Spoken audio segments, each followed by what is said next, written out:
Terus Bukhari namanya, ya. Kemudian yang 7 itu nasi mandi, terus mandi. Ya. Terus mandi ini warnanya kuning, biasanya dia berasal dari Yaman, biasanya dari kota Hadramaut. Ya. Kemudian di sana nanti ada shawarma, yang bagian bawah itu, ya, daging, ya, daging ditangkap kemudian biasanya disisir semua, ya, dimasukkan ke roti, kemudian nanti dicampur dengan berbagai macam, ya, rempah-rempahnya. Kemudian ini pakminya, ya, ini full, ini makanan khas Mesir, ya. Ada di sini shabits, ya. Nah, ini juga bentuk-bentuk makanan yang kita dapatkan di negara-negara Timur Tengah. Ya. Selain makanan, itu juga di sana ada ragam busana atau fashion. Ya. Busana yang dipakai oleh masyarakat Timur Tengah itu paling tidak seperti ini. Kita gambarannya seperti ini dan menggambarkan ini negara-negara yang ada di kawasan Timur Tengah. Ya. Kemudian selanjutnya di sini bagaimana bentuk rumahnya. Ternyata bentuk rumahnya tidak sama seperti halnya bentuk rumah kita yang ada di Indonesia. Tidak sama. Bentuknya rata-rata di sana dalam bentuk apartemen, ya. Dalam bentuk villa-villa seperti ini. Kalau kita ini seperti hanya rumah susun, ya, rumah susun. Makanya jangan heran kalau di bawahnya itu mobil-mobil berserakan, mobil-mobil berserakan di mana-mana di bawah, karena tidak ada tempat khusus, ya, masing-masing tidak ada garasi untuk mobil, ya. Tidak ada yang lantai 10 garasinya di sampingnya, tidak ada. Nggak mungkin mobilnya nanti pakai naik lift ke atas lantai 10, kemudian nanti turun lagi. Jadi rata-rata, ya, di jalan-jalanan ini mobil-mobil parkir di mana-mana, ya. Tapi alhamdulillah walaupun begitu jarang ada sampai ya. Ya, ini bentuk rumahnya. Jadi tidak perlu heran, tidak perlu kaget nanti kalau misalkan jalan ke sana tidak ada di sana rumah jomblo, tidak ada di sana pendopo dan seterusnya. Ya, bentuknya seperti ini. Beberapa ragam budaya itu perlu kita ketahui ketika kita akan belajar bahasa setempat tersebut. Nah, sekarang kita mencoba untuk masuk bagaimana kita belajar bahasa Arab itu, ya. Bagaimana kita mengenali bahasa Arab itu, ya. Jadi kita bicara tentang bahasa Arab secara umum terlebih dahulu. Nanti kemudian ada kaitannya bahasa Arab itu nanti dengan Al-Quran. Ibnu Taimiyah pernah mengatakan, Inna lisan al-Arabi syiarul Islam wa ahlu. Sesungguhnya lisan Arab, bahasa Arab ini adalah merupakan syiarnya Islam. Jadi Islam ini bisa berkembang, bisa tersebar itu dengan bahasa Arab. Pasti. Karena kitab suci agama Islam adalah Al-Quran dan itu menggunakan bahasa Arab. Para ulama-ulama ketika mempelajari, ketika mereka membaca Al-Quran, kemudian menulis karya-karya tentang Al-Quran, mereka juga menggunakan bahasa Arab. Para ulama-ulama dari Timur Tengah, mereka menggunakan bahasa itu, dan ini akhirnya bisa menyebarkan agama Islam dengan apa? Dengan bahasa Arab. Nah, maka sangat betul sekali ketika seorang penyair Mesir, yaitu Muhammad Hafid Ibrahim, dia menggambarkan bahasa Arab ini adalah sebagai lautan yang luas, lautan yang memiliki kekayaan sangat melimpah ruah. Dia mengatakan, Anal bahru fi ahsya'ihi durru kamilan, fahal sa'alul ghawwas an sadafati. Jadi Hafid Ibrahim ini menulis, menggambarkan seakan-akan bahasa Arab ini ngomong tentang dirinya sendiri, ya, dia mensifati dirinya sendiri. Bahasa Arab mengatakan amal bah, saya ini adalah lautan yang mengandung banyak mutiara. Fahal sa'alul soal salafati. Mereka ini apakah sudah menyiapkan kapal selam untuk mendapatkan mutiara-mutiara tersebut? Saking banyaknya dan saking berharganya. Faya waihakum abla wa tabla mahasini wa minkum wa in azzad dawahu islam. Alangkah kasih kalian, alangkah kasihannya kalian, susahnya, dan hartaku ini sudah musnah meskipun para pelayat ini saling memberikan obat bagi. Artinya bahasa Arab ini Rasulullah kenapa? Ya, dia memiliki banyak mutiara-mutiara, tapi jarang di antara manusia itu yang mengambil mutiara-mutiara tersebut. Fala takilu bil zamani fa innani akhafu alaikum an tahina wafat. Jangan kalian hanya timpakan aku kepada zaman, sebab aku takut kematian ini akan datang dijemput atas saya. Jadi bahasa Arab ya, ini sangat kaya sekali tentang bagaimana kandungan-kandungannya, mutiara-mutiara yang ada di dalamnya. Hanya saja apakah kita mau untuk mempelajari atau tidak. Maka di sini banyak para ulama, banyak para tokoh-tokoh yang terkenal ini menganjurkan kita untuk belajar bahasa Arab dengan giat. Salah satunya adalah Umar bin Khattab mengatakan, ta'allamu al-lughatal arabiyyata fa innaha juz'un min dinikum. Belajarlah bahasa Arab ini karena ia adalah bagian dari agama kalian. Jadi bahasa Arab ini termasuk bagian dari agama. Kenapa? Karena memang ajaran agama ini semuanya bersumber dari Al-Quran dan Al-Hadis, dan itu ditulis dalam bahasa Arab. Umar juga mengatakan, ta'allamu al-lughatal arabiyyata fa innaha tusabbitul qulub wa tazidu fil mubah. Belajarlah bahasa Arab ini karena ia dapat mengokohkan hati dan menambah kepribadian diri manusia. Ini secara filosofi yang perlu kita yang perlu kita perhatikan dari para tokoh-tokoh tersebut.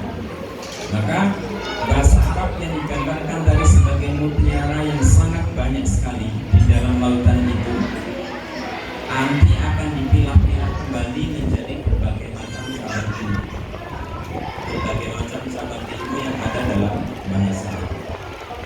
Di antaranya adalah ilmu nahwu namanya. Pernah mendengar istilah ilmu nahwu? Ya, belajar nahwu. Itu kalau dalam bahasa linguistiknya sintaksis, ya. Belajar tentang kaidah-kaidah gramatika dalam bahasa Arab. Kemudian yang kedua, ilmu saraf tentang morfologi. Ya, ilmu saraf tadi yang disampaikan oleh anak-anak kita, ya, itu tentang wazan, fa'ala yaf'alu fa'lan wa maf'ala wa fa'ilun wa dzaka maf'ulun, ya, dan seterusnya. Itu adalah termasuk bagian dari kajian ilmu saraf. Ada kemudian dikenal ilmu balaghah. Ilmu balaghah, ya, ilmu balaghah sendiri nanti dibagi menjadi tiga, ya, menjadi tiga cabang ilmu lagi, yaitu ilmu ma'ani, ilmu bayan, dan ilmu badi. Itu lebih tinggi lagi, belajar nanti tentang bagaimana retorika, terutama kaitannya dengan Al-Quran. Kemudian yang keempat, ilmu dalalah, semantik. Ilmu dalalah, masing-masing kosakata yang ada di dalam bahasa Arab itu memiliki konteks makna yang berbeda-beda, memiliki makna tersendiri yang itu nanti juga bisa tergantung dengan teks dan konteks. Itu dalam ilmu dalalah. Kemudian ada ilmu ma'ajim. Ilmu ma'ajim ini bahasa linguistiknya adalah leksikografi. Jadi bagaimana menyusun sebuah kamus dalam bahasa Arab. Contohnya ini kamus Makikiris, ya. Ini adalah termasuk hasil karya dari sebuah leksikografi, ilmu ma'ajim. Nanti kita coba praktekkan bagaimana caranya. Kemudian ilmu arud wal qawafi. musikalitas puisi Arab. Nah ini ilmu Arab ini yang tadi sudah diberikan contohnya, bakar-bakar puisi, yang bakar-bakar syair itu termasuk bagian dari ilmu al-arud wal qawafi. Jadi apa saja cabang ilmu dalam bahasa Arab? Nahu, ilmu sharaf, balaghah, dalalah, ma'ajib, ilmu arud wal qawaf. wal qawafi. Ada berapa itu? Ya, 6. ada 6. Ya, ada 6. Coba sebutkan 5 dari 6 itu. Ustaz. 5 dari 6. Terus sharaf, balaghah, ma'ajib. Kemudian yang tentang puisi, apa namanya? Ilmu apa itu? Ilmu arud. Ya, arud. Ilmu arud wal qawafi. Lihat ya. Baik.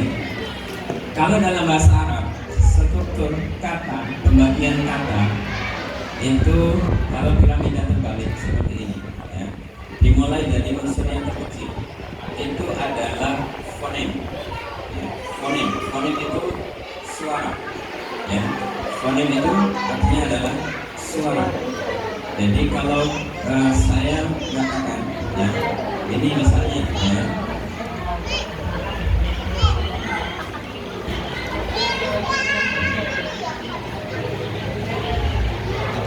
baik, ini huruf apa? Ba. Huruf ba. Bagaimana suaranya?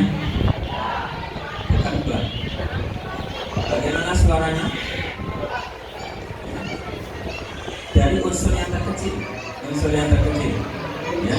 Unsur yang terkecil dia dimulai dari apa? Fonem. Dimulai dari semut. Bagaimana bunyinya? Be. Be. Be. Itu yang terkecil, unsur kecil namanya suara. Ya. Dan suara itu ada suara hidup, ada suara mati. Ya. Kalau itu suara mati itu adalah unsur yang terkecil. Kalau suara hidup ketika kita kasih harokat, ini jadi apa bunyinya? Ba. Kalau di bawah harokatnya I. bi. Kalau seperti ini Bu. bu. Ba, bi, bu. Coba ikuti sekarang. Be. Be. Be. Be. Ya. Ya. Ini suara yang terkecil dan itu sangat penting sekali kalau nanti di dalam ilmu Arab. Ya. Ilmu Arab. Kita mungkin biasanya langsung ba, alif, ba, fa, fa, jim gitu ya. Ini itu apa namanya? Saut ya, suara. Kemudian huruf ini ada alif, ba, ta, sa, jim ya, dan seterusnya. Tapi ketika sudah berharokat, maka ini tidak lagi kita katakan ba, tapi ini ba, bi, bu, ya. Setelah itu kemudian ini menjadi sebuah kata, ya, sebuah kata. Misalkan kata di sini ba, ya, di sini kemudian kita, nah, apa bacanya? Badanun, ya, badanun itu terdiri dari ya berapa huruf? 3. Dari 3 huruf, ya. Satu kata terdiri dari 3 huruf. Berapa bunyi suara?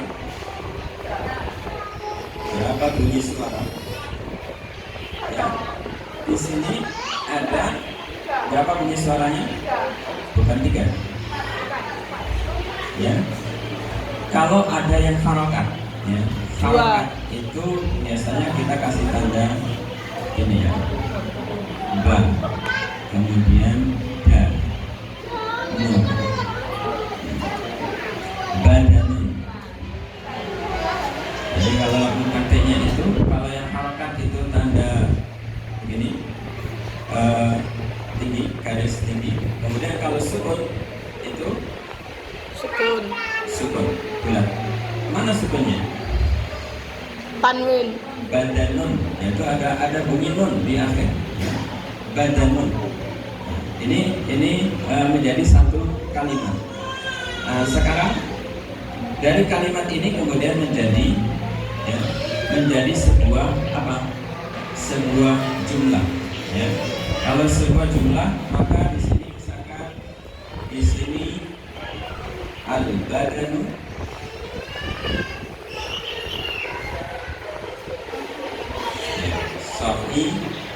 sahihun. Ya. Badan itu sehat. Ini menjadi sebuah, ya. Kalau dalam bahasa kitanya itu kalimat. Tapi kalau kalimat dalam bahasa Arab itu kata. Kalimat dalam bahasa Indonesia, bahasa Arabnya adalah jumlah. Setelah itu kemudian dari beberapa jumlah-jumlah ini nanti membentuk sebuah paragraf. Ya. Al-badanu sahihun lahu, ya. Misalkan apa di sini? Ya. Lahu raqsun wa syahrun wa yadun dan seterusnya membentuk sebuah paragraf. Jadi bahasa Arab pada awalnya itu diawali dari unsur yang terkecil, yaitu yang namanya fonem. Ya. Kemudian dalam ilmu nahwu apa sih yang kita pelajari dalam ilmu nahwu? Dalam ilmu nahwu secara garis besar, ya, agar bapak-bapak ibu tahu nanti yang belajar, anak-anak nanti akan dalam ilmu nahwunya. Kita akan belajar tentang 3 hal ini, yaitu isim, fi'il, dan huruf. Isim ini adalah kata benda. Contohnya adalah kitabun, huwa, al-jadid, rijalan. Kemudian fi'il ini adalah kata kerja. Contohnya doroba, yaktubu, ikra. Ya. Berarti doroba itu adalah fi'il madhi, yaktubu itu nanti fi'il mudhari, ikra itu nanti adalah fi'il amal. Ya. Nanti didetakkan lagi nanti dalam ilmu sharaf. Ya. Huruf contohnya fi, ala, li, an, kemudian la, ya, dan seterusnya. Jadi 3 ini, dan nanti bagian-bagian bahasanya juga masih banyak sekali. Ya. Dalam ilmu sharaf, apa yang kita pelajari dalam ilmu sharaf? Nah, ilmu sharaf di sini nanti ada kaitannya dengan fi'il. Fi'il nanti ada fi'il lazim, fi'il sahih, fi'il mu'tal, fi'il mujarrad, fi'il mazid, fi'il muta'addi, ya, dan seterusnya. Fi'il lazim itu nanti yang tidak membutuhkan maf'ul bih, yang tidak ada objeknya. Sahih, ya, itu yang tidak ada salah satu hurufnya dari huruf-huruf illah yang ketiga, yaitu alif, waw, dan ya. Sampai di sini bisa dipahami? Enggak gambarannya, gambaran umum seperti itu. Jadi kosakata dalam bahasa Arab itu ada huruf-huruf yang itu huruf-huruf sahih. Huruf-huruf sahih itu huruf-huruf yang dia tidak bisa berubah, tidak bisa berubah bentuk. Yang berubah bentuk itu hanya 3, yaitu alif, waw, dan ya. Ini dinamakan huruf illah. Kenapa dinamakan huruf illah? Illah itu kan artinya sakit. Makanya kalau dia sakit, bengkok, dia itu bisa berubah bentuk. Tapi kalau sahih itu artinya sehat. Kalau dia itu sehat, itu sehat, walaupun jatuh, walaupun dipukul, dia tetap dalam bentuknya. Makanya ya, Doroba Zaidun Amron. Doroba itu fi'il sahih. Doroba Zaidun Amron. Zaid ini memukul Amron. Ya. Kasihan Amron ini kena pukul terus. Sekali-kali kita rubah Doroba Amron Zaidan. Ini nanti dalam ilmu sharaf juga nanti sangat luas sekali bahasanya. Dan anak-anak nanti kita mulai dari menghafal ini dulu.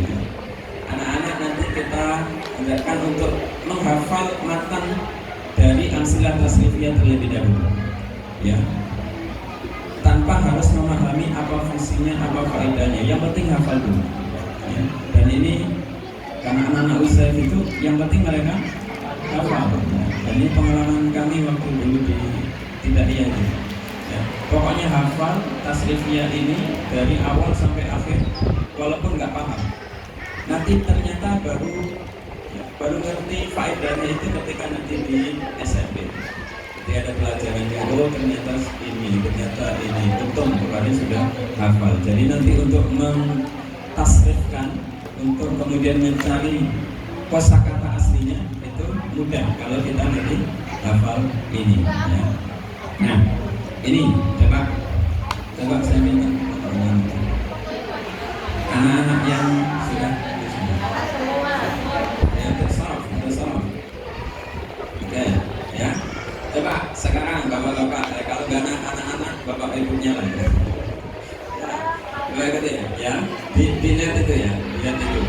Jadi di itu nanti fa'ala yaf'ulu fa'lan wa maf'alan fahuwa fa'ilun wa dzaka maf'ulun uf'ul la taf'ul maf'alun. Iya. Coba Karina ya. Fa'ala yaf'ulu fa'lan wa maf'alan fahuwa fa'ilun wa dzaka maf'ulun uf'ul la taf'ul maf'alun mif'alun. Sekarang nasar. Nasara yansuru nasran wa mansaran fahuwa nasirun wa dzaka mansurun unsur wa tansur mansarun minsarun. Satu lagi madda. Madda yamuddu maddan wa mamaddan fahuwa maddun wa dzaka mamdudun mudda wa tamudda mamaddun mimaddun. Apa artinya mimaddun? Ya, memang kita belum baca di artinya. Yang penting hafal dulu. Kenapa kok mamadun, kenapa mimaddun? Ya, terus unsur di situ unsur, tapi kok di bawahnya mudda. Beda. Nah, nanti ada ilmunya. Ya. Yang penting anak-anak targetnya menghafal matan ini terlebih dahulu. Ini namanya matan di dalam istilah tasrifiyah. Ya. Dan itu dibagi menjadi dua. Ada at-tasrif al-istilahi, kemudian nanti ada at-tasrif al-lughawi. Sementara ini masih baru sampai istilahi. Bab yang berapa? 3. Al-bab salis, al-bab rabi. Dan insyaallah nanti bertahap anak-anak bisa selesai. Ya. Nanti selanjutnya bab at-tasrif al-lughawi.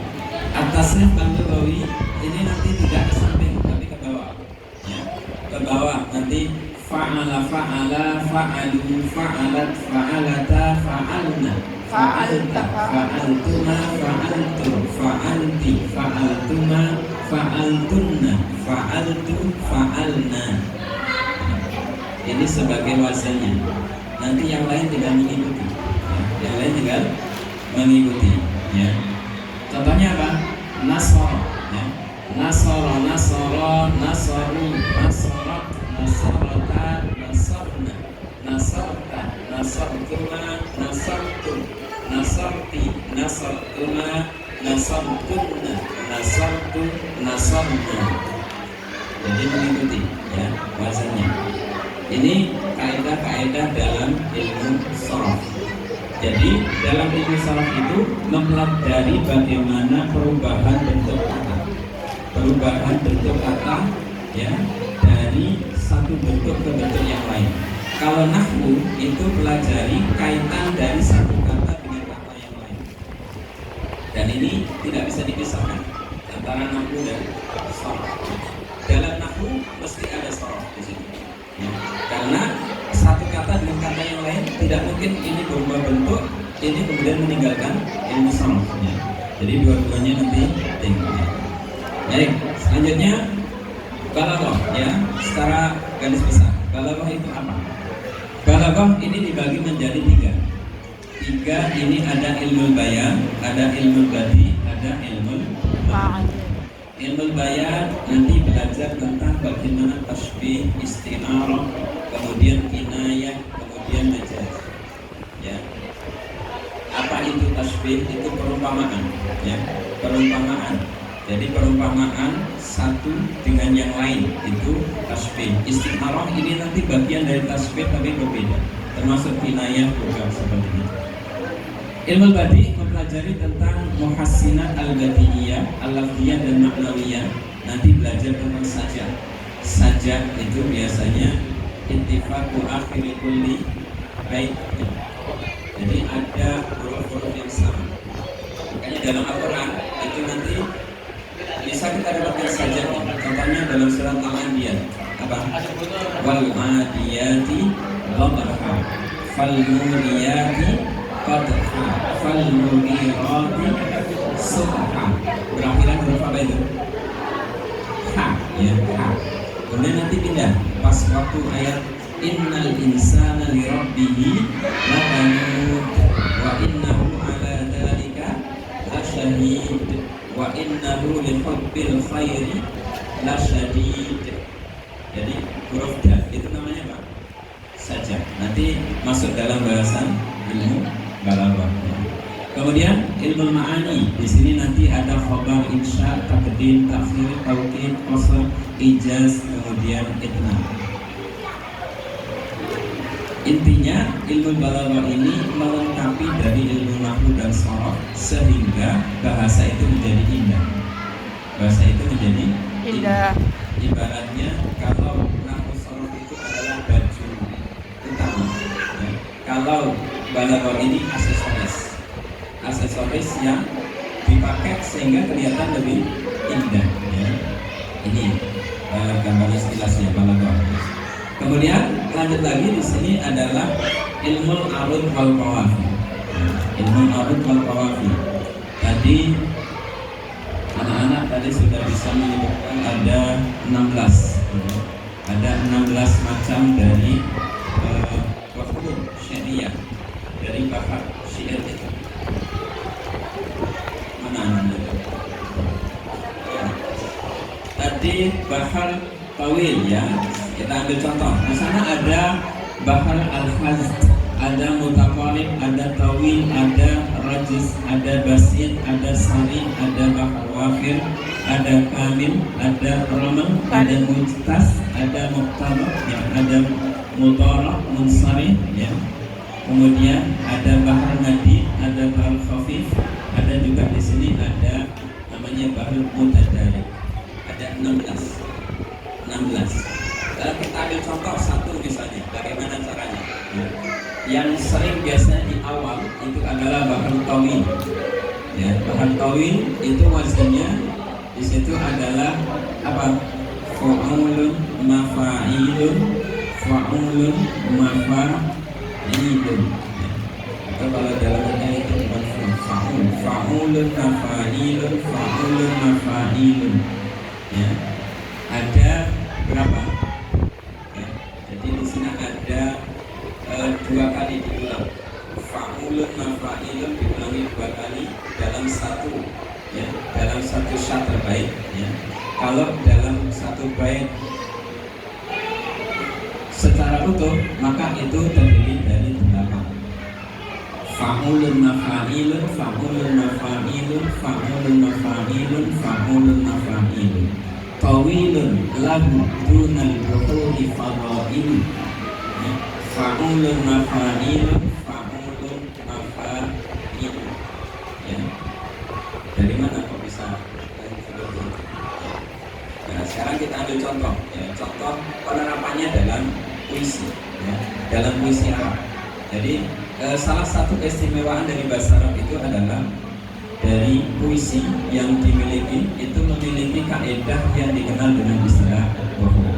Saya ambil contoh ini misalkan puisi dari Tawfah Ibnu Abd, ya, yang judulnya yang diawali dari, ya, bukan diawali dari sini tapi dari satu bedila kal ayyamu ma kunta jahilan wa yatika bil akhbari ma lam tuzawwid wa yatika bil akhbari ma lam tabid lahu batatan wa lam tadrik lahu waqta mautih.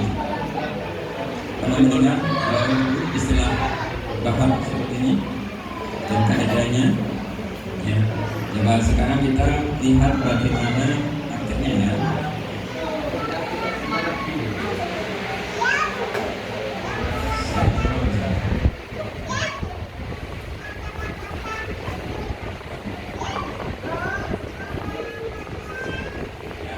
Kita lihat ya, misalkan satu dimakan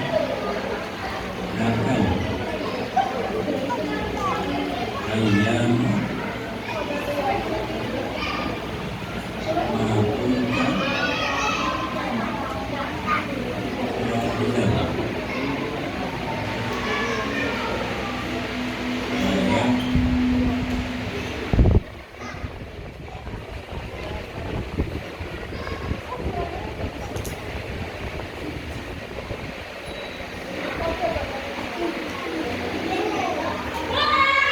Baik, bagaimana caranya mengetahui di sini? Ya, ingat rumusnya tadi. Kalau harokat itu tandanya seperti ini. Ini harokat. Kalau sukun maka ini. Ya. Jadi kalau kita mentaktik satu bedi,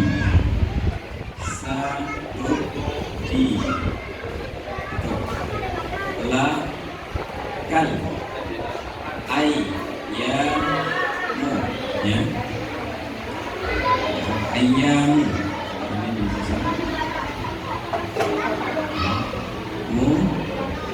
ma kun raja hilang wa ya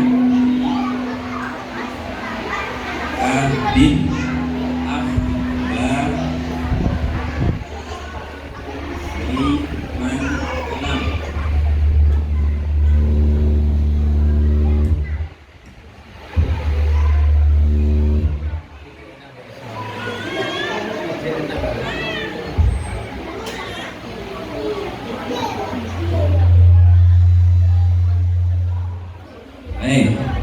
Jadi kalau dalam ilmu arut ini nanti kita dapatkan banyak tanda-tanda seperti ini, ya, tanda-tanda seperti ini.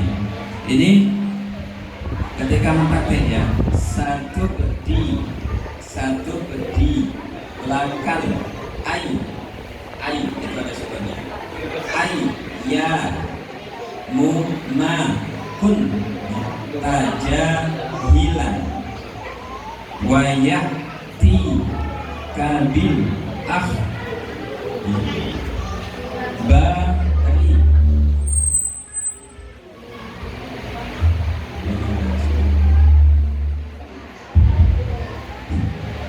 Jadi man lam tuzawwidi. Di sini ada sukun di akhirnya. Nah, sekarang kita lihat bagaimana, apakah puasanya sama dengan yang tadi.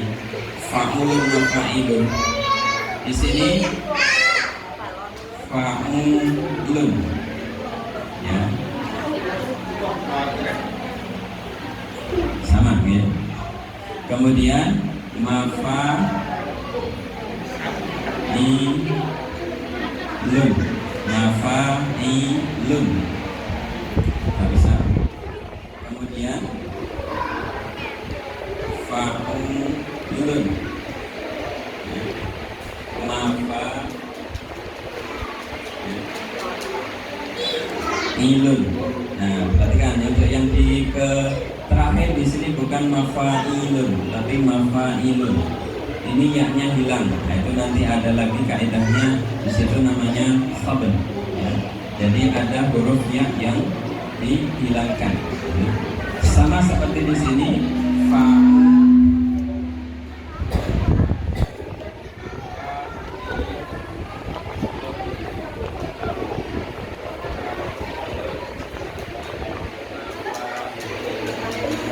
Ya, jadi apa faedahnya dalam ilmu arut itu?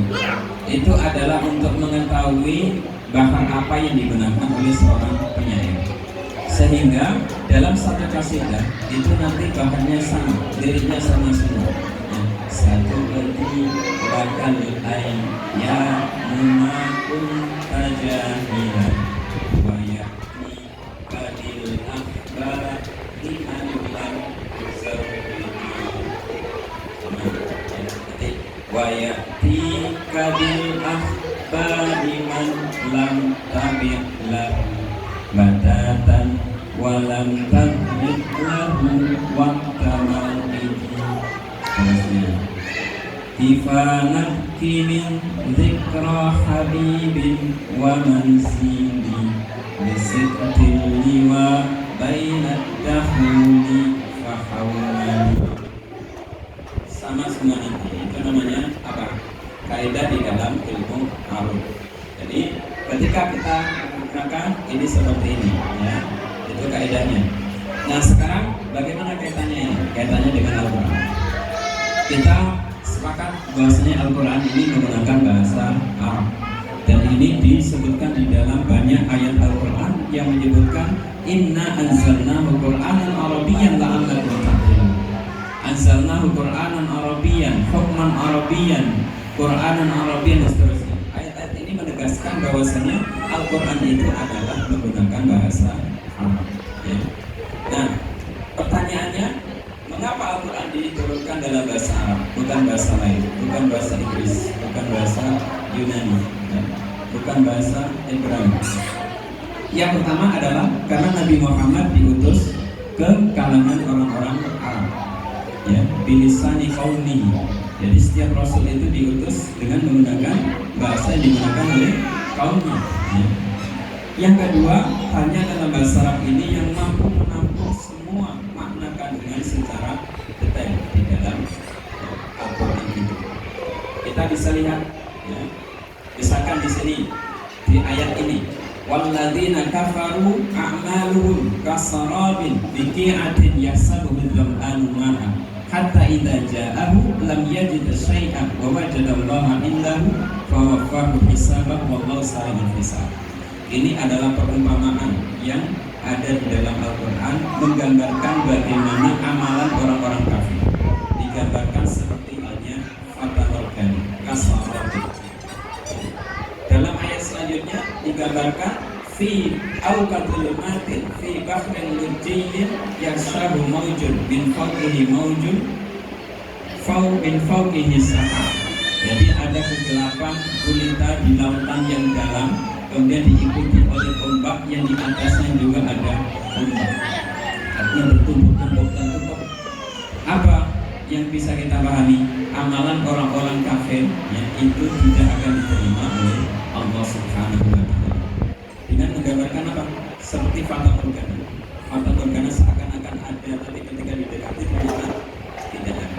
Ini perumpamaan. Maka Al-Quran itu bahasanya menggunakan bahasa Arab yang kekal ribuan tahun, ya. Kita bisa bandingkan dengan bahasa yang lain, ya, dengan bahasa yang lain. Jadi di sini di dalam, ya, Perserikatan Bahasa UNESCO itu menyatakan bahwasanya setiap satu bahasa itu akan punah setiap minggunya, ya. Diperkirakan dunia akan kehilangan separuh dari 6.700. Salah satunya di sini adalah di negeri Kamboja. Ya, kita bandingkan dengan bahasa Inggris di eranya King Arthur dengan eranya Ratu Elizabeth yang meninggal tahun 2022. King Arthur di abad ke-5 sampai abad ke-6. Kalau ini di abad ke-20 dan 21. Ya, kalau mereka ketemu, kemudian mereka ngobrol dengan bahasa Inggris, insya Allah nggak nyambung, ya, antara generasinya King Arthur dengan generasinya Ratu Elizabeth. Apalagi dengan generasinya sekarang siapa? Pangeran Charles. Charles, ya. Charles nanti ketemu lagi ke anaknya apalagi. Tapi kalau dalam bahasa Arab, insya Allah, ya, seandainya saja kita ketemu dengan sahabat-sahabat Nabi, ketemu dengan Rasulullah di tahun ini, insya Allah masih bisa nyambung bahasa, karena bahasa Arab di situ tetap. Kemudian kosakata yang digunakan dalam bahasa Arab itu sangat banyak sekali. Ya, kita lihat di sini ada 4.493 Hijriah. Kita bandingkan dalam bahasa Inggris hanya 301. Dalam bahasa Indonesia 71.000. Ya, di kamus John Epal itu ada 31.000 dan seterusnya. Tapi dalam bahasa Arab subhanallah, di lisan Arab itu sampai ya 4.490.000. Jadi bagaimana dan kenapa kita belajar bahasa Arab? Kita motivasikan anak-anak juga belajar bahasa Arab dari usia dini karena memiliki variasi kata yang bermacam-macam. Kita lihat kata ain saja. Kata ain di situ itu satu kata tapi memiliki banyak makna. Ada maknanya, artinya adalah mata manusia, artinya jiwa, pemimpin, matahari, penghuni rumah, inti masalah, telaga, komandan, ya, sudut arah, mata uang logam, macan, kemungkinan dan seterusnya. Kata-kata ain saja. Dalam Al-Quran, kata yang menggambarkan utang-utang itu disebutkan 9 kali, 9 macam. Ada namanya al-ibil, ya. Afala yanzuruna ilal ibili kaifa khuliqat, ya. Ada menggunakan kata ba'ir, ada menggunakan kata jamal, al-budna, ar-rikab, al-jimalah, an-naqah, al-him, al-isyar dan seterusnya. Kata sinonimnya juga banyak. Ada asar, lais, hisbat, dhaifan, badanfar, dirwam, qaswar, dan sabuk. Untuk mengungkapkan kata sedih, ya. Juga ada al-husnu, al-gham, al-asar, al-syajam, al-taram, al-wajh, al-ta'abah, al-jaza, al-asaf, al-hasrah, al-lahfah, al-law'ah dan seterusnya. Untuk keledai dalam Al-Quran disebutkan 3. Ada al-hamir, ada al-himar, kemudian ada homor. Ya, kalau homor ini berbeda, ya, gambarnya berbeda. Ka'annahum homorun mustanfirah farrat min qasfar. Homor di sini ini keledai yang garis ganda, atau dalam bahasa lain Zebra. Ada lagi hal menarik dalam bahasa Arab itu yang tidak ada di dalam bahasa lain mungkin.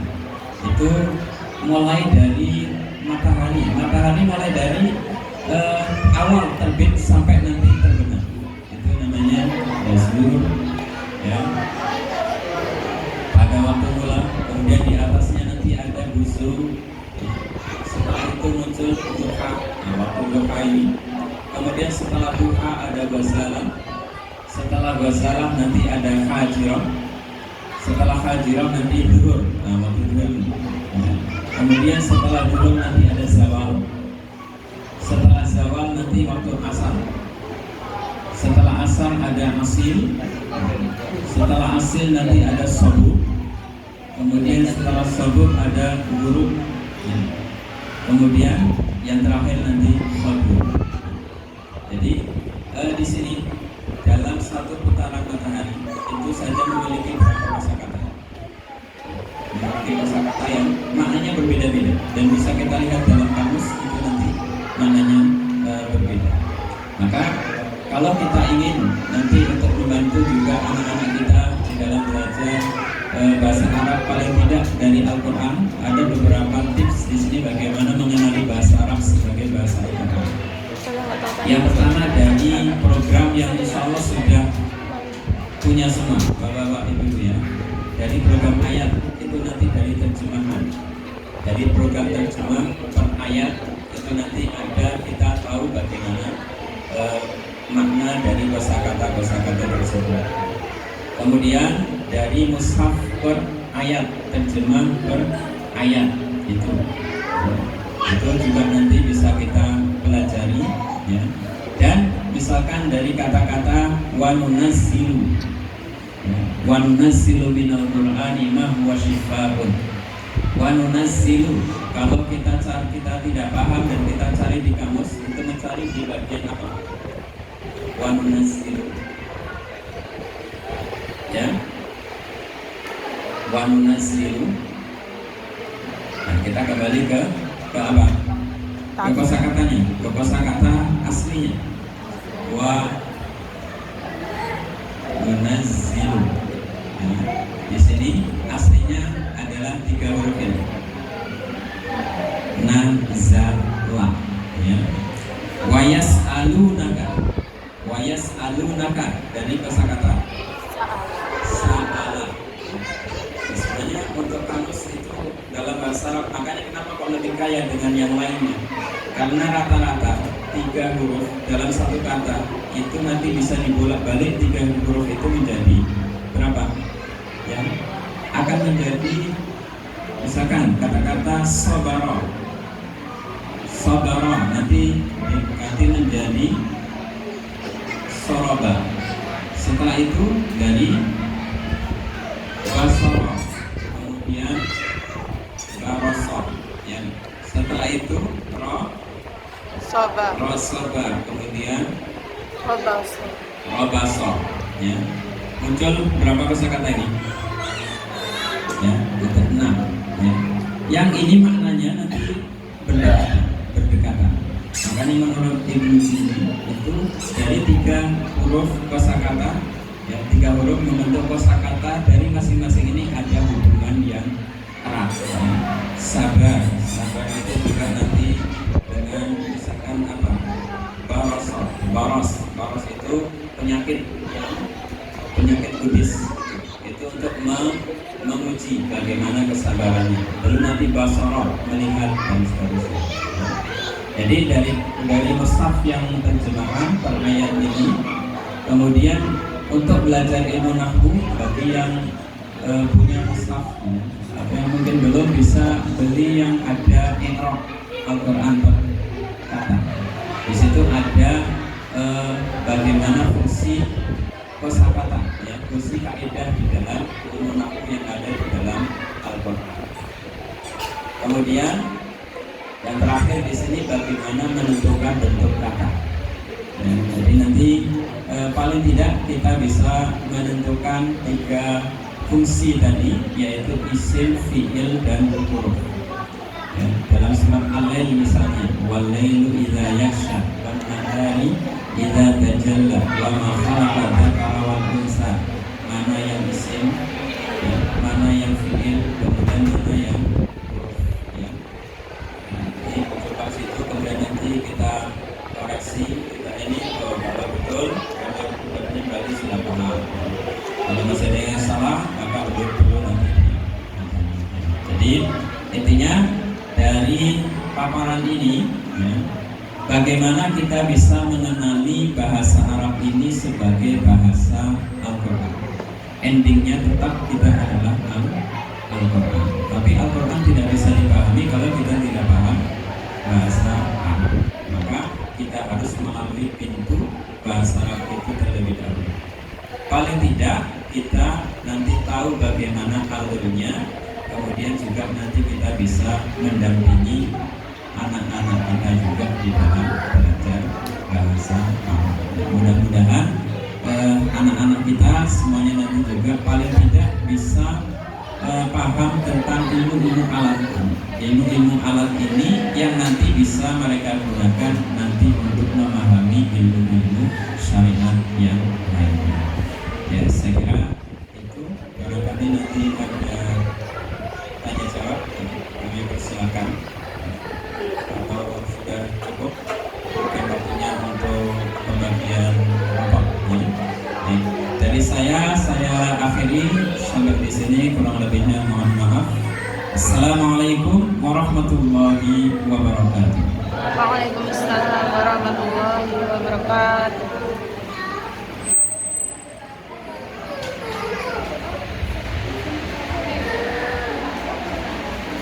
Alhamdulillah, kita tadi telah mendengar tentang bagaimana seluk-beluk bahasa Arab. Insya Allah paham kok. Saya juga jadi ikut belajar. Salah satu dulu kenapa saya mengiyakan beliau ketika melamar, karena beliau ahli dalam bahasa Arab dan saya pengen belajar ke beliau. Tapi hingga anak saya 6 ternyata belum sempat belajar. Sama saya juga pengen belajar font juga sebetulnya. Tulisannya bagus nggak, Mo? Bagus ya. hingga hari ini juga saya belum diajari sama sekali. Dan saya minta ke beliau untuk membuat diktat khot untuk anak-anak. Paling tidak, ya memang ini nggak ada duitnya mas, saya bilang gitu. Tapi saya rasa ketika ini bisa bermanfaat, bisa mengalirkan jariah yang panjang untuk jenengan. Kira-kira sampun jadi Ustaz yang khotnya, diktat buku khotnya.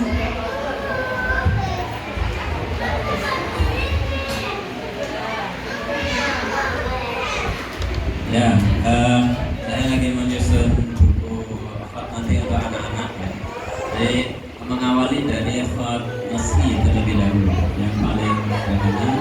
Ya, mudah-mudahan paling tidak nanti untuk awal masa depan itu sudah bisa dipakai. Sudah insya Allah, cuman tinggal finishing. Habis rapotan bisa dipakai insya Allah. Bisa, ya, alhamdulillah. Insya Allah nanti saya akan mencari space yang beliau kosong, tidak ngajar di kampus. Jadi nanti entah hari apa, dan saya pengen pelajaran khot ini nanti digawangi langsung oleh beliau, sehingga anak-anak nanti langsung belajar dengan Ustaz Fatin. Ada buku diktatnya, kemudian ada jamnya, artinya terstruktur gitu Bu. Dan saya yakin paling tidak 3 bulan ke depan, insya Allah kita akan punya khotot-khotot yang itu dari anak-anak, insya Allah. Amin. Amin Allahumma amin. Dan nanti kalau umpama di ilmu beliau sudah habis, kami akan datangkan ayahnya, bapak beliau yang kebetulan juga biasa menulis buku-buku terbitan, buku-buku seperti Riyadhus Shalihin. Kebetulan naskah-naskah tersebut juga ayahnya yang menulis ya. Sehingga nanti kita bisa belajar banyak, sehingga putra-putri kita pun juga kecipratan ilmu ini. Amin Allahumma amin. Ibu-ibu yang dirahmati Allah, kira-kira dari penjelasan dan paparan tadi, kami beri kesempatan untuk 2 orang penanya yang mungkin pengen bertanya. Silahkan dan angkat tangannya. 1 dari wanita, 1 dari laki-laki. Didzakari haturun saya ini, saya dahulukan dulu dari bapak-bapak dulu.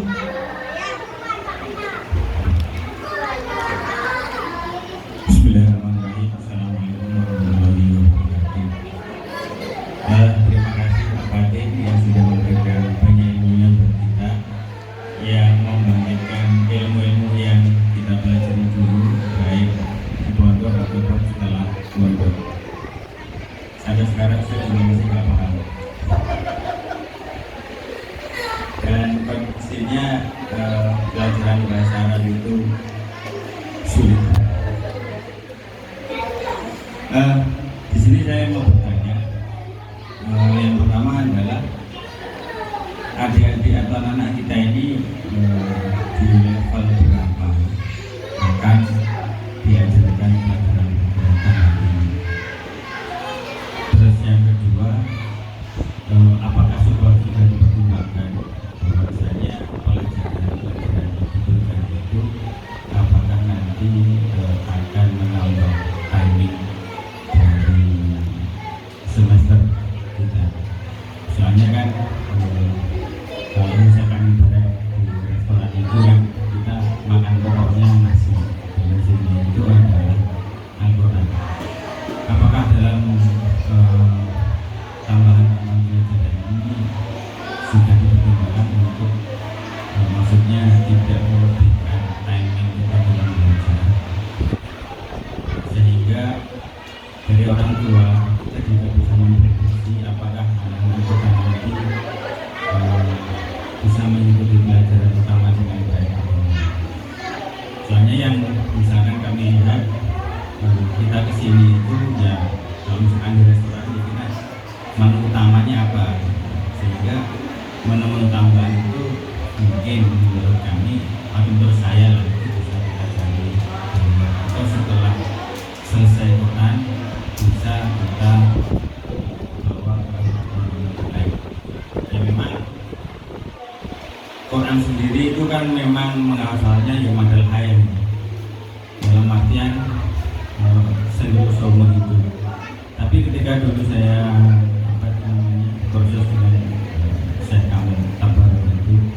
Tapi yang masih saya ingat itu adalah segala sesuatunya itu punya prioritas, dan prioritas itu dibatasi oleh waktu.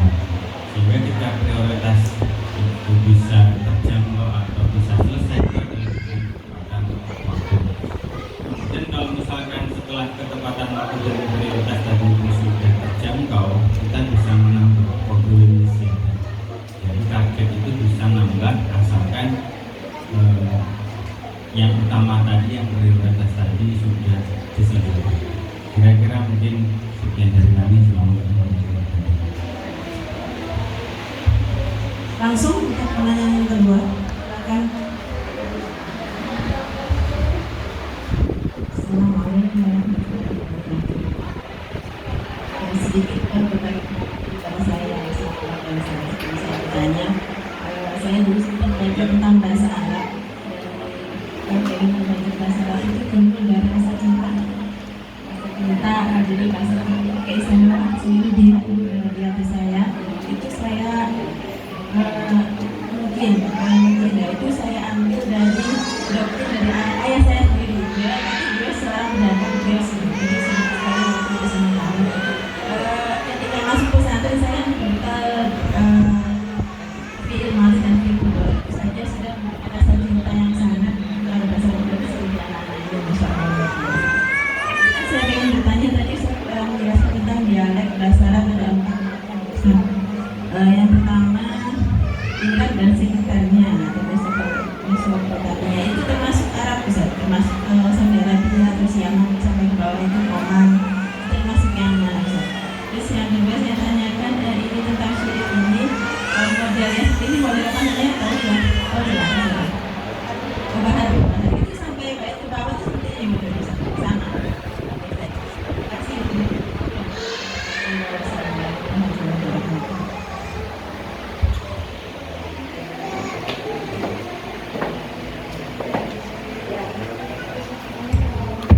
Silakan Ustaz Fadil untuk pertanyaan pertama dari Ustaz Sarifudin, pertanyaan kedua dari Ustazah Diana Mu'alifah.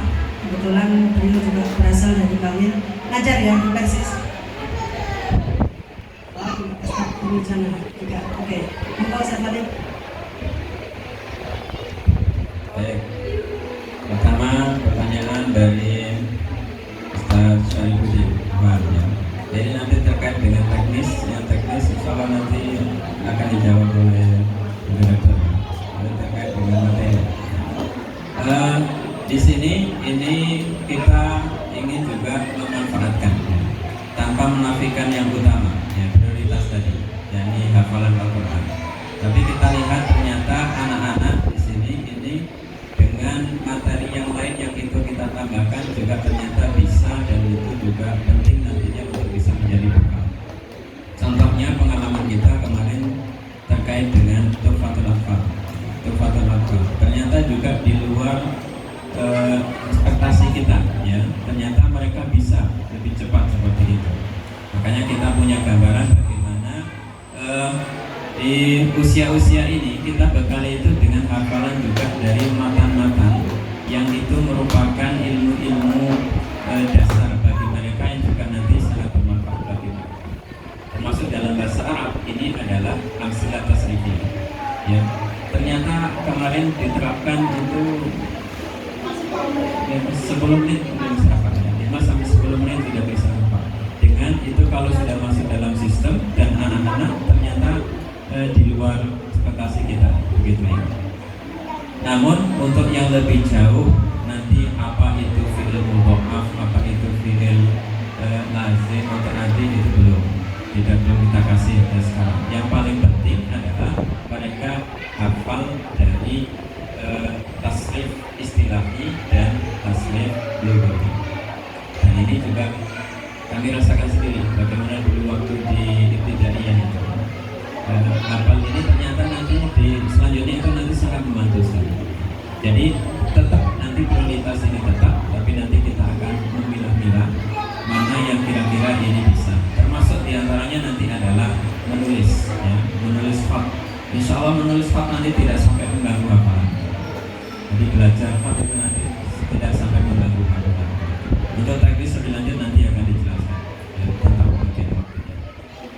kedua, pertanyaan kedua ini pertama terkait dengan dialek Mesopotamia.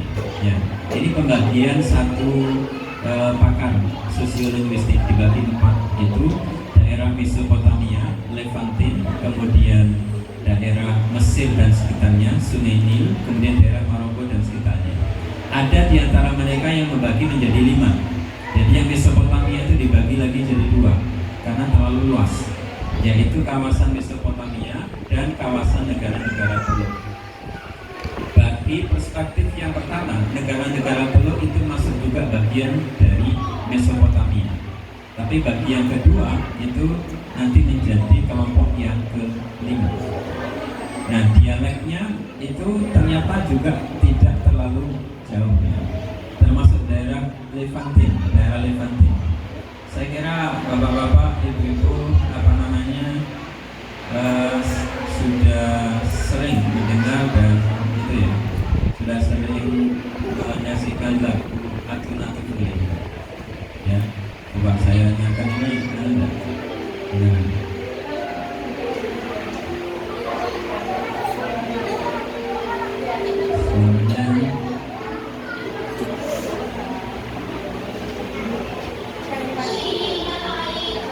Ya,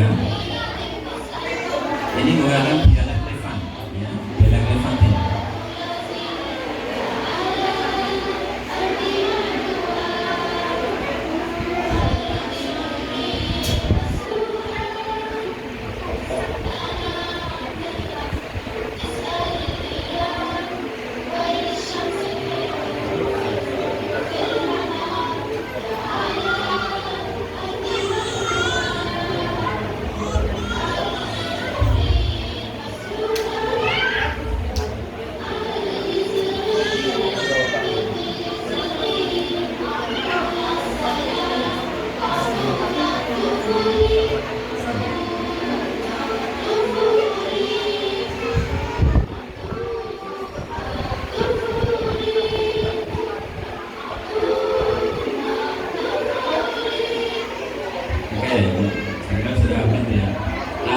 Tufuli. Kenapa Tufuli? Aslinya kan kalau di tulisannya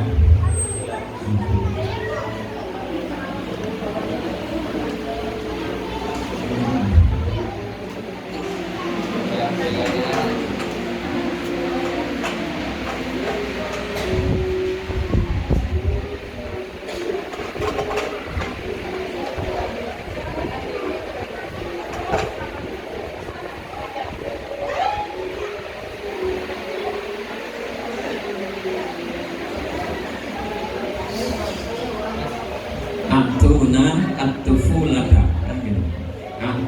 At-tufulata, tapi jadi atuna tufuli. Nah, salah satu dari ciri khas dialek Levantin itu adalah imala. Imala, tufula menjadi tufuli. Arti hurriyah, hurriyah, aslinya hurriyah, tapi menjadi hurriyah. Sogiri, arti sogiri, artinya arti sogirah, sogirotun, gitu ya.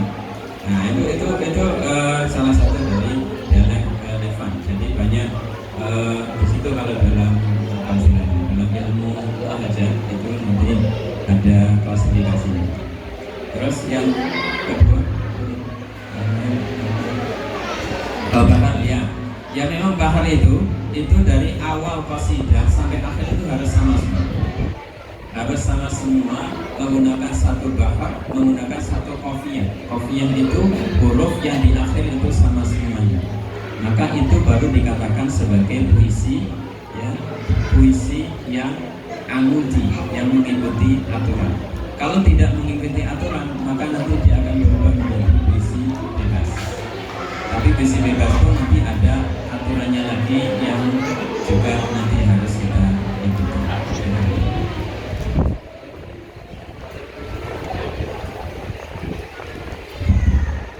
Ya, itu Bu, terkait teknis, memang kita di markas ini memakai metode tabarok.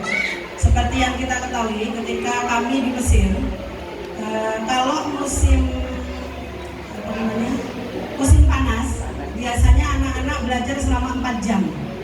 4 jam setiap hari, berarti ketemunya mereka belajar Al-Quran 5 sampai 6 hari setiap hari.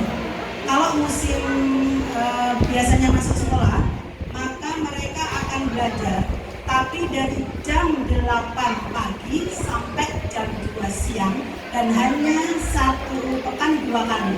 Berarti diambil Jumat dan Sabtu. Berarti dari pagi jam 8 sampai jam berapa?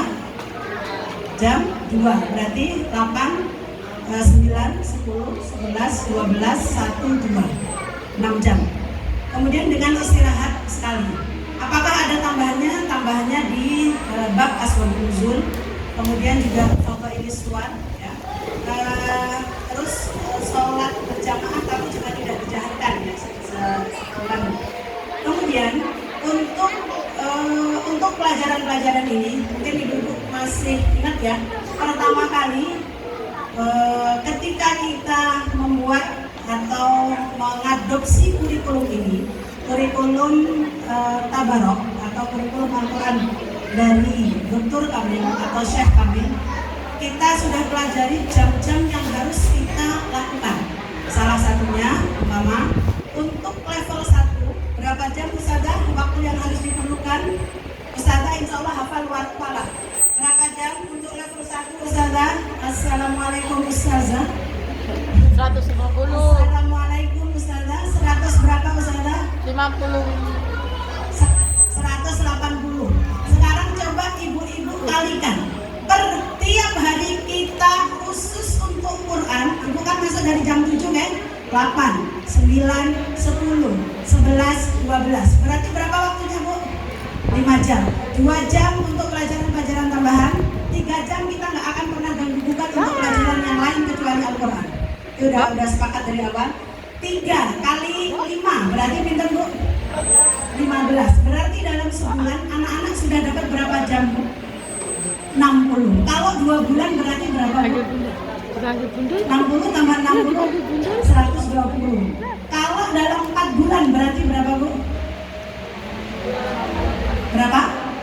240. Kalau dalam 5 bulan berarti berapa? 300 jam. Berarti waktu yang harusnya diberikan hanya 180 jam. Kami beristihad untuk menambah dan tidak mengurangi. Yang kelas 1, level 1. Kalau dulu kami di markas Tabarok yang ada di Mesir, level 1 hanya masuk 3 hari. Kira-kira kalau 3 hari lebih nggak bisa nggak kira-kira? ya ini apa namanya, jumlah jam ini harus tercapai. Kalau bisa, biasanya kami akan tambah. Kenapa kami akan tambah? Semakin banyak semakin baik. Karena kita juga tidak tahu pendampingan masing-masing keluarga di rumah tidak sama. Ada yang frekuensinya kenceng nih, kenceng banget. Mungkin hanya dengan 200 jam saja sudah nyampe. Tapi ada juga yang frekuensinya tengah-tengah, harus dia nyampe 300 jam. Ada juga yang mungkin nggak ada sama sekali, sehingga dia harus mengulang 2 kali atau sekali dalam 1 level. Nah, umpama kita 1 tahun, kemudian dapat 6 juz, kira-kira banyak kan? Tetap banyak daripada tidak.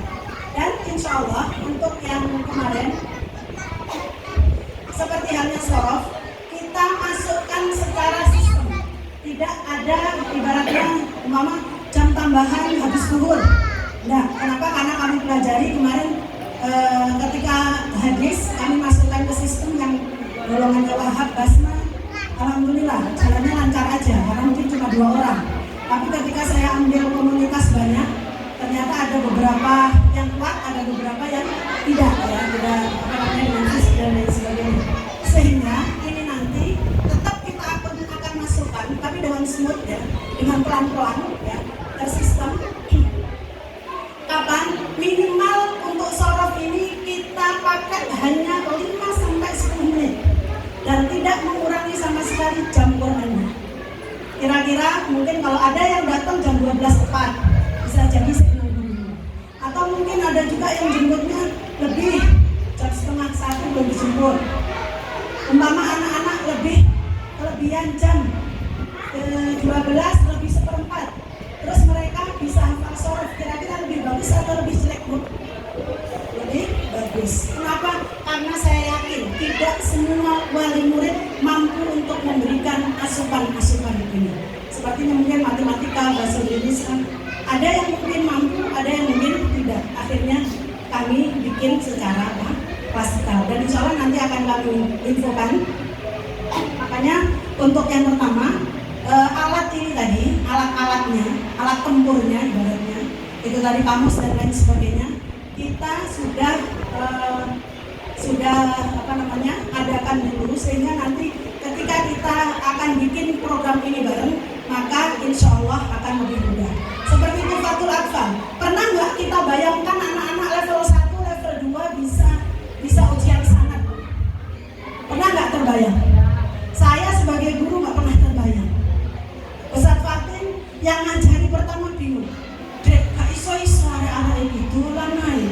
Udah gitu pengen temu loh, gak mungkin-mungkin. Tapi ternyata kata kiai kami, harrik fa inna fil harakati barakah. Gerak aja. Karena apa? Dalam pergerakan itu nanti Allah akan memberikan keberkahan. Kemarin terkecil bisa nggak kita mau wisuda usia 4 tahun? Bisa. Target kami padahal waktu itu untuk level 5 atau 6. Dan ternyata melebihi dari yang target yang kita targetkan. Mungkin nggak bahasa Arab, Qad dan lain sebagainya ini nanti juga akan bisa diresap oleh anak-anak 4-5 tahun Ibu. Kita yakin mudah. Dan saya minta doa semoga Allah mudahkan, dan yang paling utama adalah semoga Allah ridhoi apa yang kita lakukan bersama. Amin. Allahumma amin. Insyaallah nanti ininya menyusul dan tetap tidak akan mengurangi dari jam Quran yang telah kita sepakati.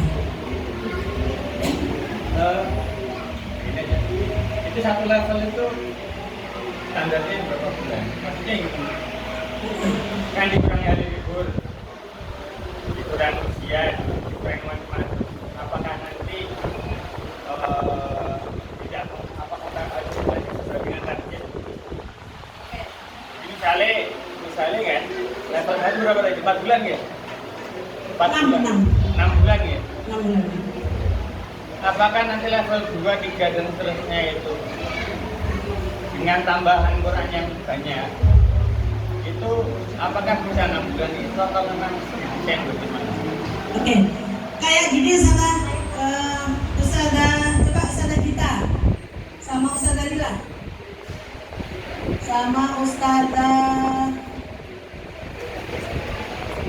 Lila sini, Ustazah Dita, Ustazah Suryani. Gak ada? Hah? Gak ada. Oke, Ustazah Suryani, Ustazah Dita. Oke, ibu-ibu, perlu kami infokan, untuk Quran kita tidak pernah mengurangi jam. Ya, jadi tag untuk Quran jam 9 sampai jam 12 tidak bisa kita gabungkan untuk Al-Quran. Okay? Dan ini kira-kira ibu perlu nggak anak-anak belajar baca Quran? Perlu nggak? Perlu tersistem apa jenengan ajari dewe? Tersistem. Kenapa Bu? Bisa jadi yang lain juga nggak sempat. Saya tanya, Ustazah Dita, ngajarin juga nggak sorof ke anak-anak? Iya, ngajarin. Oke, dapat sampai mana Ustaz?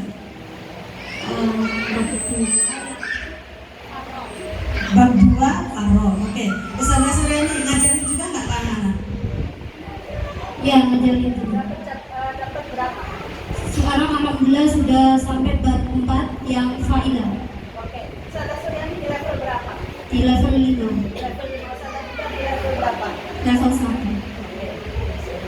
Ustazah, waktu kita ngajar tufah bareng-bareng, inilah pertama pilot project kita pertama Asmaul Husna. Anak-anak siapa yang paling cepat 2 minggu sudah hafal? Level berapa waktu itu? Hah? Golongannya Fuad level tasbih. Golongannya Fuad, padahal bareng semua cuma 10 menit.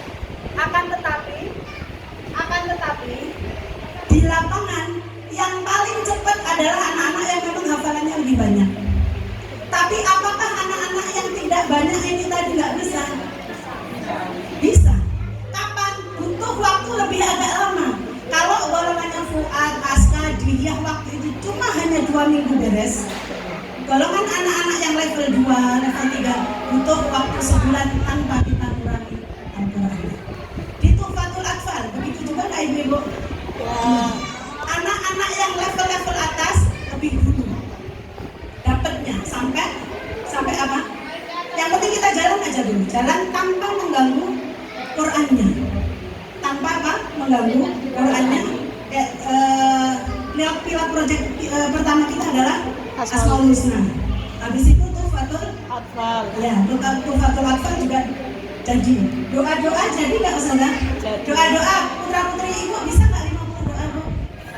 Kira-kira ibu-ibu yang ngajari apa Ustazah secara terstruktur di kelas? Sabar. Kalau umpama sorof juga kita ajarkan, kira-kira jangan setuju atau bodoh? Bisa jadi nanti kita nambah 10 menit atau mungkin 15 menit. Kalaupun paling lama mungkin setengah jam, itu aja. Umpama jenengan jemput jam 12 lebih 10, bisa jadi ditok ini sama guru nih jam 12 lebih 15 atau 20 mungkin. Dan kita ambil cuma 10 menit. Dan memang kenyataan di lapangan biasa yang kita dapat buahnya biasanya anak-anak yang tinggi dulu. Sama seperti bukur ini tadi. Apakah kita berlakukan semua untuk semua? Iya. Akan tetapi yang bukur ini tadi ternyata anak-anak yang atas sudah selesai sudah bisa 1 sampai 16. Apakah yang bawah-bawah juga nggak bisa? Bisa. Akan tetapi ada yang udah lengkap, ada yang belum, ada yang seperempat, ada yang setengah seperti itu. Dan insya Allah jadi banyak hal-hal yang kita rasakan ketika kita kerjakan, ketika kita Bismillahirrahmanirrahim.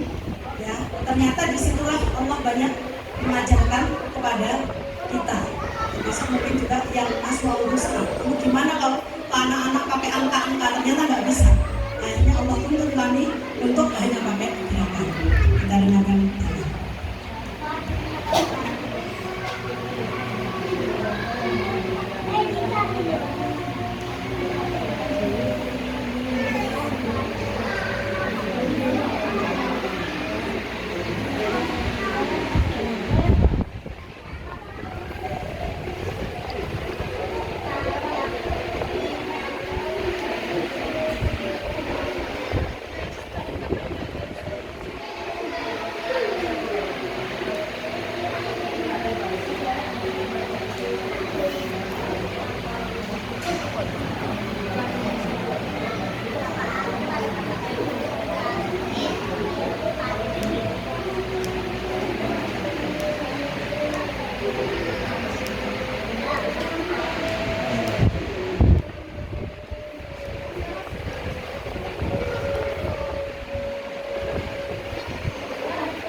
Tempat sampahnya di depan.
Saya mungkin bertanya ke ibu-ibu semua. Waktu awal masuk, ya, anak-anak biasanya mereka akan melaksanakan apa bu? Sholat berjamaah. Kira-kira apa tujuannya? Hah? Biar mereka hafal. Ya. Itu yang pertama. Kenapa harus jahar? Biar mereka hafal. Kemudian begitu juga dengan zikir pagi, ya. Zikir pagi, terus kemudian Asmaul Husna, yang itu kalau kita jamin insya Allah mengambil waktu setengah jam. Pinter bu? Setengah jam. Kira-kira ibu enak mana? Ini dihilangkan di Quran atau ibu ajarin sendiri? Jangan dihilangkan. Oke, kan kita tinggal pilih ya. Kemudian yang kedua, ada baca tulis Quran. Mama saya punya Fuad sama Maria. Saya nggak pernah ngajari matematika. Ustaz Fatih juga nggak pernah ngajari matematika dan bahasa Indonesia. Tapi diajari di markas. Kita bikinkan jamnya. Ambil 1 jam untuk anak-anak yang sudah level atas. Untuk anak-anak yang masih kelas 1, level 2 kita ajarin apa bu? Umi. Kita ajari statistik juga nggak bu? Kira-kira ini bermanfaat nggak? Jadi kalau umpama kami mengambil porsi-porsi utama yang paling penting untuk kehidupan mereka, kira-kira ya, jenengan ridho maupun badan? Ridho. Berarti kan tadi 2 jam digunakan ya, itu nanti untuk movingnya mungkin pakai setengah jam lah ya, apa namanya, untuk ganti guru, terus kemudian juga ganti tempat, ganti kelas dan lain sebagainya. Kemudian kita masih punya waktu lagi 3 jam. Yang 3 jam ini untuk Al-Quran. Dan memang ketika kita memakai metode tabarok, yang kita harus sepakati di awal adalah berapa bu? Markas memberikan pinten 40%. Orang tua pinten bu? 60%. Kira-kira dari sekian banyak yang sanggup untuk 60%, berapa persen kira-kira? Coba mungkin bisa angkat tangan. Yang putra-putrinya lancar terus bisa angkat tangan. Saya alhamdulillah fokus sama Basma. Yang adiknya ada ninggal-ninggal. Macam-macam kan bu, anak macam-macam. Nggak bisa kita samakan, ya? Nggak bisa kita samakan karena masing-masing punya ritme dan gaya yang berbeda-beda. Satu mungkin cuma mendengar doang langsung bisa. Satu mungkin harus uak-uak Qurannya sampai kayak dikrikitin tikus. Dan kita nggak pernah tahu krikitannya di mana. Kalau nggak Quran, kadang alhamdulillah ya. Ruang belajar kami yang ada di markas 1 dan 2 sudah penuh dengan gopel-gopel. Di mananya? Di temboknya, plus juga di karpetnya, di penuh dengan sampai akhirnya kita ganti berapa karpet. Karena memang sambil uwi seperti itu. Oke. Kemudian ya, kita sepakati bahwasannya memang pembelajaran ini berapa bu? 6 bulan, 3 bulan, terus kemudian plus ya ujian kayak gini. Memang kita cuma seminggu punya waktu. Ada yang selesai kemarin Jumat, ada yang selesai Kamis. Ustazah juga harus langsung untuk rapotan karena memang nggak ada waktu untuk jeda sehari 2 hari nggak ada. Nanti hari Senin kita sudah mulai lagi. Mulai apa? Pembelajaran yang baru. Kira-kira kalau umpama ketika mungkin ibu-ibu belum bisa memberikan 60% ke putra-putrinya, ya, ketika posisi putra-putri jenengan karena mungkin kurang materinya, cuma dapat 40%, kemudian di rumah juga belum bisa memberikan 60%. Pengennya kan langsung sekali terus bisa gitu ya. Tapi memang Quran kalau nggak bisa ya gimana kita mau naikkan? Gimana kita mau naikkan? Kira-kira ibu lebih milih mana? Lebih milih pulang atau ibu yang harus 60%? Pulang.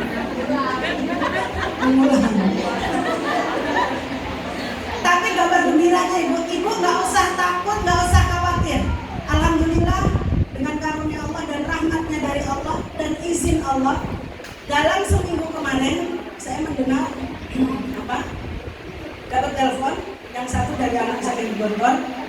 Dia bilang, Bu, alhamdulillah aku lulus ujian 30 juz sekali duduk. Ya, kenapa saya senang? Ya, dan bagi saya ini hanya rahmat Allah, bukan karena kepintaran, bukan karena apapun. Rahmat Allah dan izin Allah, dan nanti insya Allah piagamnya yang ngasih langsung Ustaz Hasan. Artinya paling tidak di sela-sela waktu sibuknya, di sela-sela dia harus belajar bahasa Arab, bahasa Inggris, belajar pramuka, belajar pidato, masih menyempatkan untuk murojaah dan untuk menyetor hafalannya. Bagi saya sesuatu yang mungkin juga nggak bisa dibayar apapun. Kemudian yang di Bogor, yang di Bina Madani, Basma, juga telepon, Bu, alhamdulillah aku juga sudah ujian sekali duduk 10 juz. Ada berapa anak? Kan satu kelas itu ada 25 atau 30. Alhamdulillah ada 4 orang, Bu, yang sudah 10 juz sekali duduk. Bagi saya bisa jadi ini terjadi salah satunya karena ketika SD sudah selesai 30 juz, ibaratnya tinggal mulai. Kalau umpama ketika SD itu tadi belum selesai, bisa jadi 30 juz ini tadi juga belum tercapai. Yang 10 juz walaupun 10 juz dari belakang sampai surat apa ya?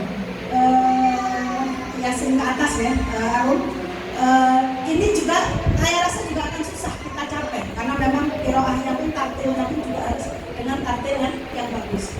Artinya ternyata hal-hal apapun yang mereka pernah hafal, hal-hal apapun yang pernah mereka dengarkan, ternyata insya Allah tidak akan pernah ulang sedikit pun. Ya. Mungkin juga bisa ditanya kepada Mas Wahab yang ada di Gontor juga ya. Gontor berapa Ustaz? 3. Kemarin juga jadi perwakilan cerdas cermat. Sampai katanya ketika pas ujian lesan juga sama, mungkin sama kayak pengalamannya Fawas. Cuma disuruh baca Quran, gak ada dikte dan lain sebagainya sudah. Ternyata Wahab pun juga sama, kamu hafid ya, bacaan Qurannya beda. Sudah, biasa pada ujian lesan itu banyak. Ada ibadah qauliyah, ibadah amaliyah, ada dikte bahasa Arab, ada doa-doa dan lain sebagainya. Dan tidak ditanya sama sekali. Wahab, kecuali baca Quran. Sama, waktu itu juga Fawas sudah tidak ditanya sama sekali kecuali hanya baca Qurannya. Entah, bisa jadi itu juga barokah Quran yang saya juga nggak pernah tahu. Bismillahirrahmanirrahim. Insya Allah seperti halnya Tufah kemarin, kami di periode pertama panen 11 anak. Di periode kedua kami panen mungkin sekitar 30-an anak yang kelas level lebih bawah lagi. Di periode ketiga kami panen mungkin sekitar 20-an anak. Sehingga total insya Allah untuk makan Tufatul Alfa, insya Allah kami sudah panen 53 anak dengan waktu yang tidak bersamaan. Karena apa? Karena kemampuan masing-masing juga tidak sama, tapi secara sistem kita lakukan bersama. Paham Ibu? Ya. Sekian dulu, terima kasih, dan karena waktu juga sudah menginjak waktu zuhur, maka kami berikan langsung ke pembawa acara Sabita dan Maryam. Sabita, Maryam.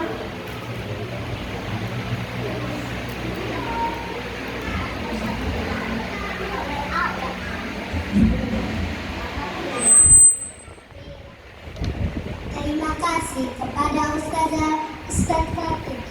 Semoga ilmu yang kita dapatkan menjadi ilmu yang bermanfaat. Amin ya Rabbal Alamin. Memasuki acara yang terakhir, yaitu doa dan penutup. Doa yang akan dipimpin oleh Ustaz Fatin Masud LCMHI.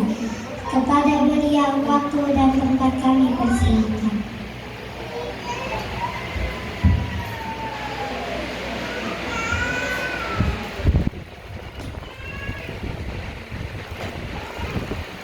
Bapak-bapak dan ibu-ibu, mari kita tetap baca datangan yang ini bersama. Mudah-mudahan apa yang lalu yang mulai dari pagi hari menjadi dari berkah bagi kita semuanya.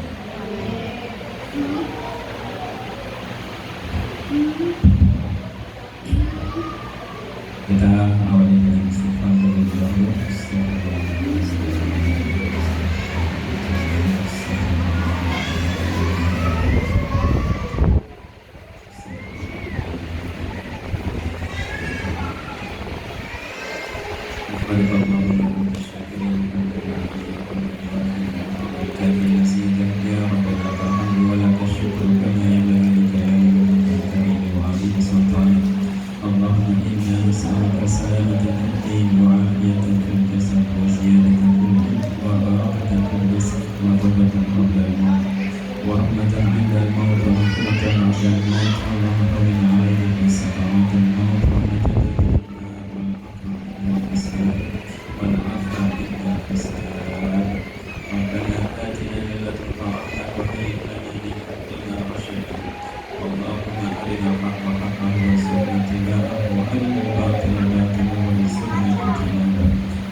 Kami selaku pembawa acara mengucapkan terima kasih dan mohon maaf ada kata-kata yang mari kita tutup acara kita pada pagi hari ini dengan membaca hamdalah dan doa kafaratul majid.